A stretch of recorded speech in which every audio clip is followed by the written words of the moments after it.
नमस्कार, असित नाथ हूं मैं। बात चीन की ही होगी क्योंकि अब हमारे 20 लोग वहां शहीद हो चुके हैं। स्थिति तनावपूर्ण बनी हुई है। हालांकि यह परिभाषित तौर पर युद्ध नहीं है, लेकिन जिस तरह से चीन के सैनिकों ने हमारे जवानों को अगवा किया, बाद में उनकी हत्या कर उनकी डेड बॉडी एक एक कर भारत को सौंपा, तो इतनी बड़ी बर्बरता को मामूली झड़प की सीमा में हम नहीं डाल सकते। ये मामूली झड़प तो नहीं है, ठीक है, युद्ध नहीं कहेंगे परिभाषित तौर पर, लेकिन ये मामूली झड़प भी नहीं है। बहुत बर्बरता हुई है और 20 लोग शहीद हुए हैं, हमारे कम नहीं हुए हैं, 20 लोग शहीद हुए हैं। तो इसलिए इस पर चर्चा जरूरी है। 1962 के बाद शायद संभवतः मेरी जानकारी में पहली बार ऐसा हुआ है कि जब इतनी बड़ी घटना गलवान घाटी में अक्साई चीन में हुई हो। बीते 9 मई को सिक्किम में घटना हुई थी, आपको याद होगा, नॉर्थ सिक्किम के नाकुला सेक्टर में दोनों देशों की सेना आमने सामने आ गई थी, झड़प हुई थी, हाथापाई हुई थी।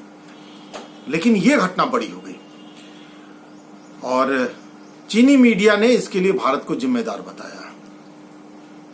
अब आप चीनी मीडिया की बौद्धिकता पर मजे ले सकते हैं, लेकिन मजे इसलिए नहीं लीजिए, हंसी इसलिए नहीं कि वहां के संपादकों के स्तर के कई संपादक हमारे यहाँ भी भरे पड़े हैं।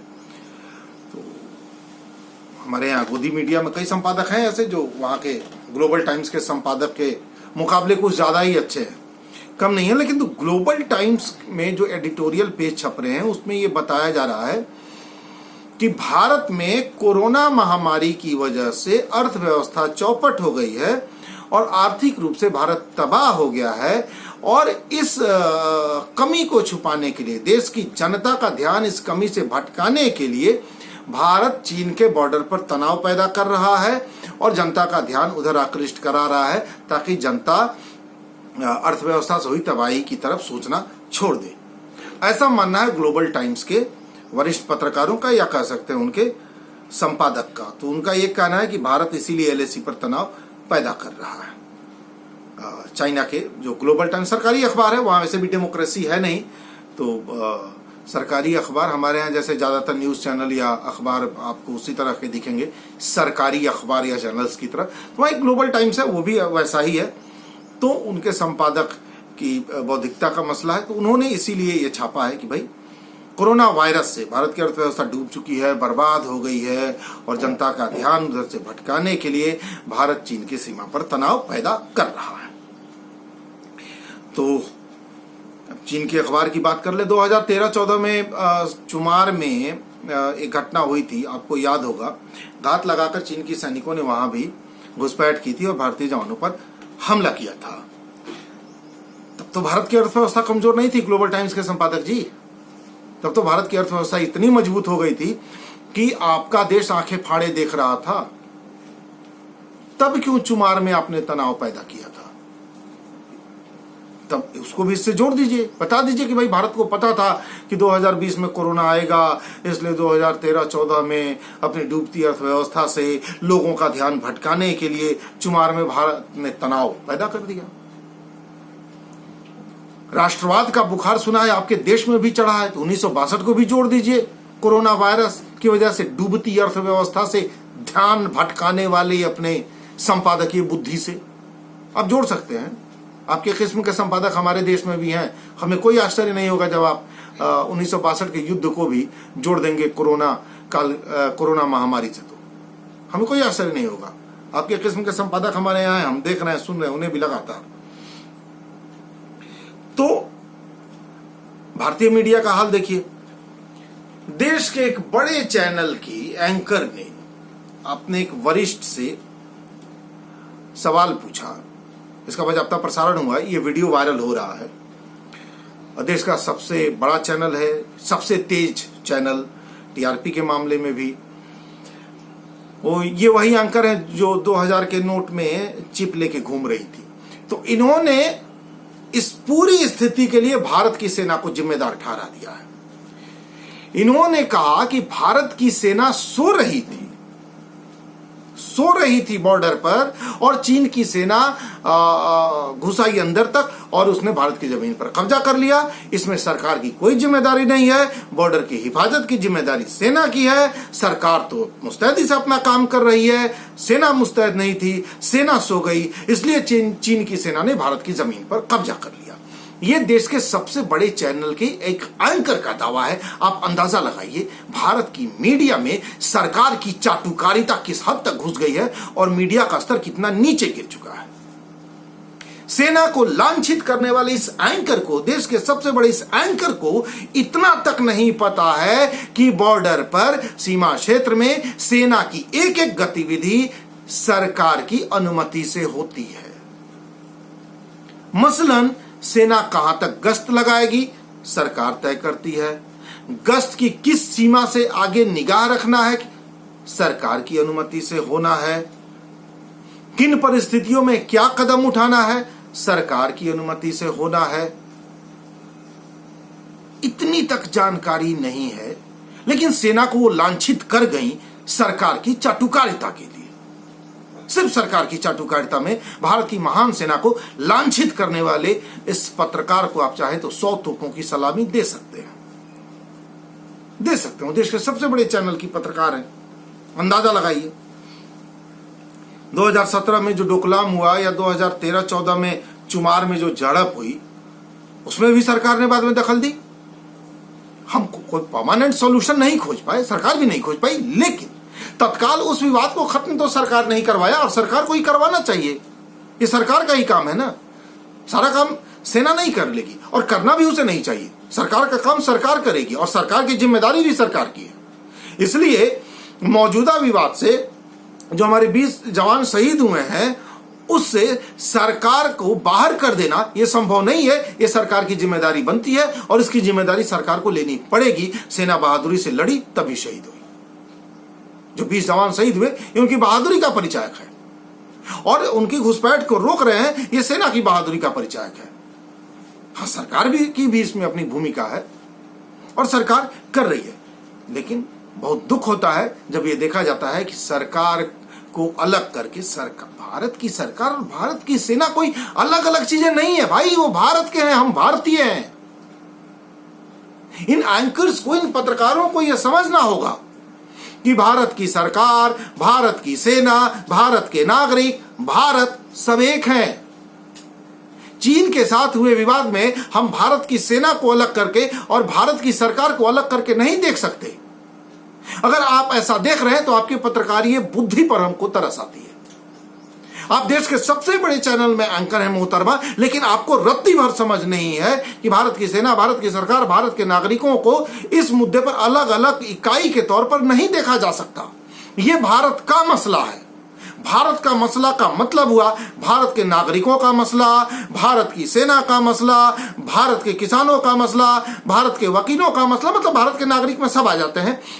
भारत की सरकार का मसला, सत्ता पक्ष का मसला, विपक्ष का मसला, ये सब का मसला है। इसमें अलग अलग इकाई के तौर पर कि सरकार को अलग कर दें और सेना को अलग करके देखें, तो ये आपकी मूर्खता का परिचायक है सीधे तौर पर। तो इसे अलग करके आप ना देखें और कम से कम भारत की सेना को लांछित ना करें, विनम्र प्रार्थना है आपसे। तो ये अब मैं कह ही रहा हूं भाई, ग्लोबल टाइम्स के एक संपादक हैं चाइना में, हमारे यहाँ उनसे आगे बढ़े हुए लोग हैं। हमारे यहाँ के संपादक पत्रकार तो उनसे कई कदम आगे बढ़ गए हैं ना। अब बात जरा मूल वजहों की कर लें कि भाई मूल वजह, ये सब कुछ जो हो रहा है इसके पीछे मूल वजह क्या है। कुछ तो मूल वजह, कोई तो वजह है।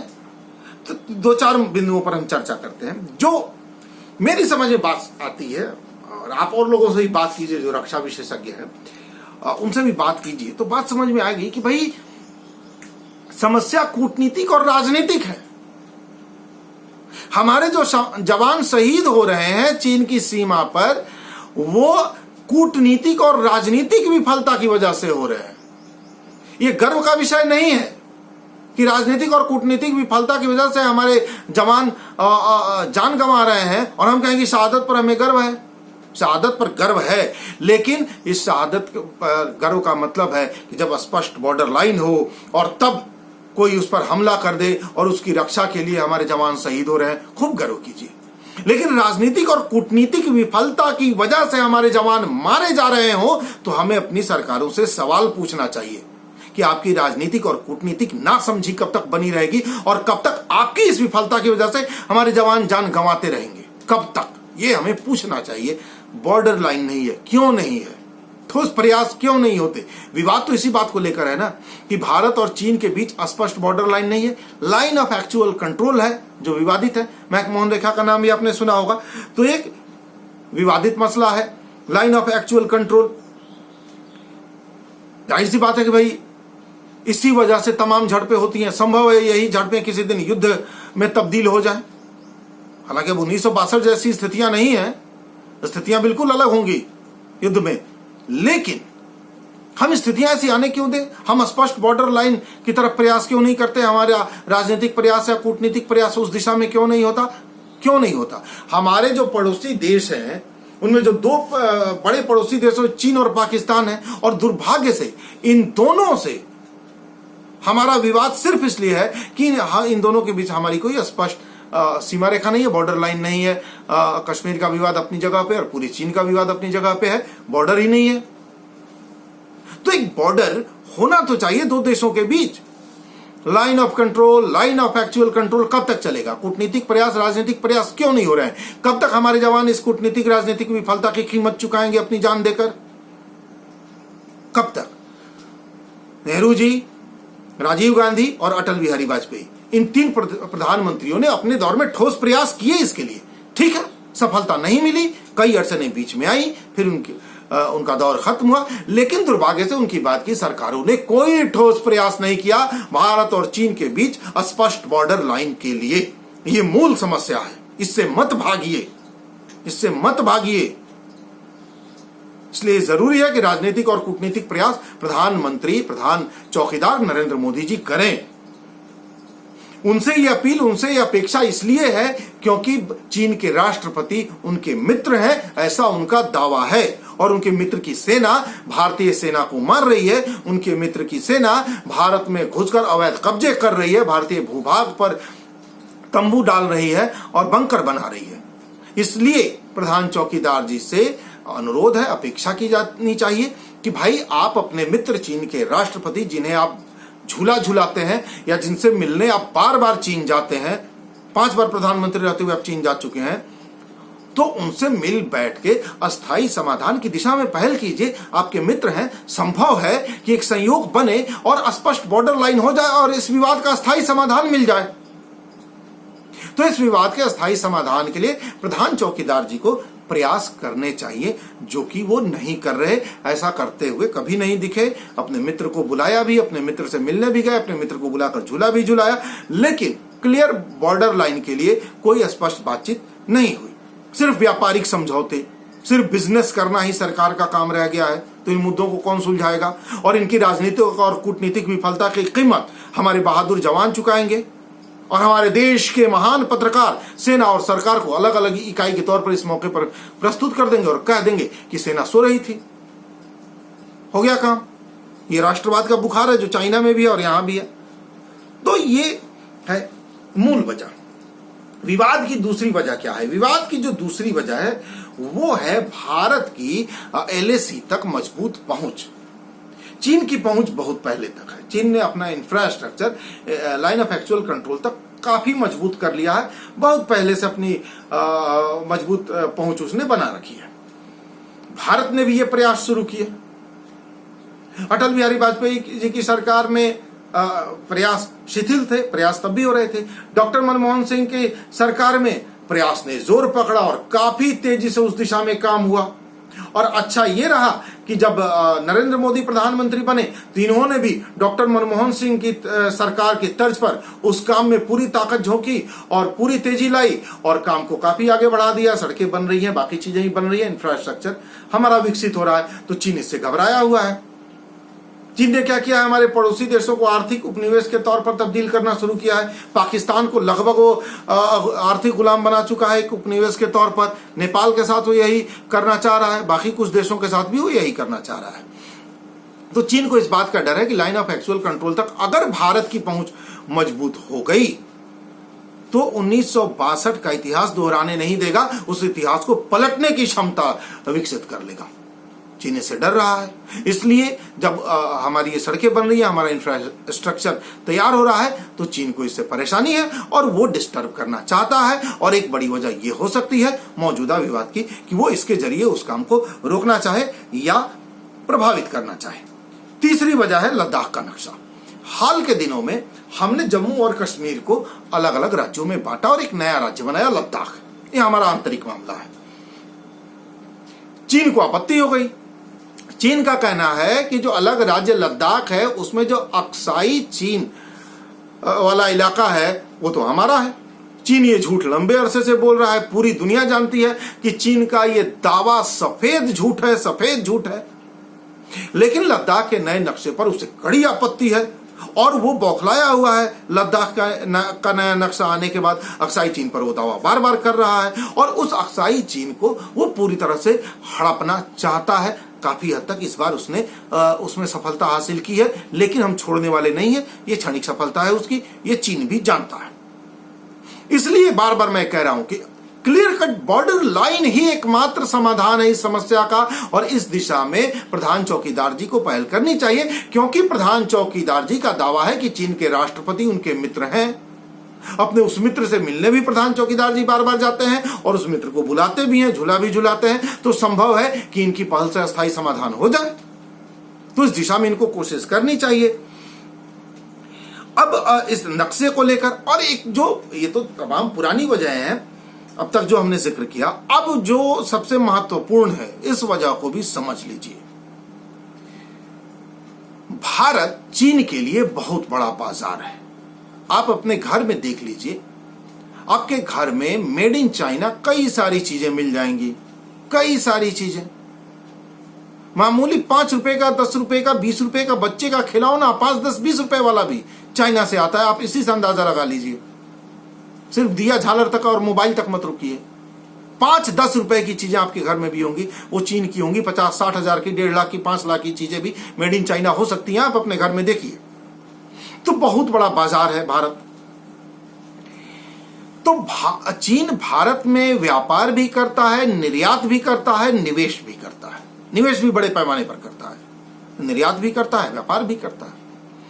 भारत ने हाल में एफडीआई में के नियमों में थोड़ा बदलाव किया है और भारत का यह बदलाव यह है कि जो हमारे पड़ोसी देश हैं जिनकी सीमा हमसे लगती है, वो अगर हमारे यहाँ किसी कंपनी की हिस्सेदारी खरीदते हैं तो उनको हमारी सरकार से अनुमति लेनी होगी। चीन को यह बात बड़ी आपत्तिजनक लग रही है, क्योंकि वो अपने हिसाब से हर किस्म का निवेश चाहता है। वो चाहता है कि वो एकदम अपने अनुकूल, अपने हिसाब से सारा निवेश करे, उसे सरकार की अनुमति की जरूरत ना पड़े। मतलब जैसा वो पाकिस्तान में करता है या नेपाल में करता है, वो ठीक भारत में भी वैसा करना चाहता है। भारत ऐसा होने नहीं देगा, होने भी नहीं देना चाहिए। तो एक बड़ी वजह यह भी है, एचडीएफसी में चीन ने जो हिस्सेदारी लगाई है, अगर उसका डिटेल आप पढ़िएगा तो इसमें बहुत सारी चीजें खुलकर सामने आ जाएंगी। एचडीएफसी बैंक जो है, तो इसमें बहुत सारी चीजें खुलकर सामने आ जाएंगी। तो ये चीन वैसा ही बर्ताव चाहता है जैसे वो पाकिस्तान या नेपाल के साथ करता है, कि वो वहां की सरकार को कुछ नहीं समझता और अपने हिसाब से वो निवेश करेगा, अपने हिसाब से वो वहां निर्यात करता है, बिजनेस करता है, वगैरह वगैरह, शेयर खरीद लेता है किसी भी कंपनी का। तो ये भारत में भारत नहीं होने दे रहा है, तो इससे उसको तकलीफ हो रही है। अब ये क्यों हो रही है तकलीफ? दरअसल हाल के दिनों में डोकलाम हो या बाकी जगहों पर चीन के साथ अगर कुछ हमारा तनाव हुआ, आप जरा चीन के साथ हुए समझौतों को पढ़िए और उन तनावों की तारीख देखिए। उनके कुछ ही दिन बाद भारत और चीन के बीच व्यापारिक समझौता हुआ है। व्यापारिक समझौते उसके होते हैं भारत से। संभव है कि मौजूदा तनाव के जरिए चीन कोई बड़ा व्यापारिक समझौता भारत से चाह रहा हो। यह संभव है। दुनिया बाजार बन गई है और सारा मामला मुनाफे तक ही सेट होता है। तो मुनाफे के इस खेल में दुर्भाग्य से हमने 20 जवान तो गंवा दिए ना। धंधा करे कोई, मारा जाए कोई, ये नहीं चलेगा। तो देश को इस पर भी निगाह रखनी होगी कि कोई व्यापारिक समझौता तो भारत और चीन के बीच आगे नहीं होने जा रहा। अगर ऐसा कुछ होगा तो हमें पूछा जाना चाहिए कि क्या ये हमारे 20 जवानों की कीमत पर हुआ है, ये पूछा जाना चाहिए। तो ये वजह हो सकती है, कुछ वजहों पर जो समझ है मेरी, मैंने आपसे चर्चा की। इसलिए मैं बार बार कहूंगा कि राजनीतिक और कूटनीतिक समाधान ही अस्थायी समाधान है और इस दिशा में बात की जानी चाहिए। राजनीतिक और कूटनीतिक तरीकों से ही समस्या का समाधान खोजा जा सकता है और इससे पहले कि मौजूदा समस्या के लिए भी नेहरू जी को जिम्मेदार ठहरा दिया जाए, हमारे प्रधान चौकीदार जी को चाहिए कि वो अपने मित्र, जिन्हें वो भारत बुलाकर झूला झुलाते हैं और जिनसे मिलने वो बार बार चीन जाते हैं, मतलब चीन के राष्ट्रपति से हमारे प्रधान चौकीदार जी पहल करें और अस्थायी समाधान की दिशा में कदम आगे बढ़ाएं। ये पूरा देश सेना और सरकार के साथ खड़ा है। फिर कहूंगा, पूरा देश सेना और सरकार के साथ खड़ा है। बस जरूरत है कि अस्थायी समाधान की दिशा में कदम उठाए जाए। नमस्कार।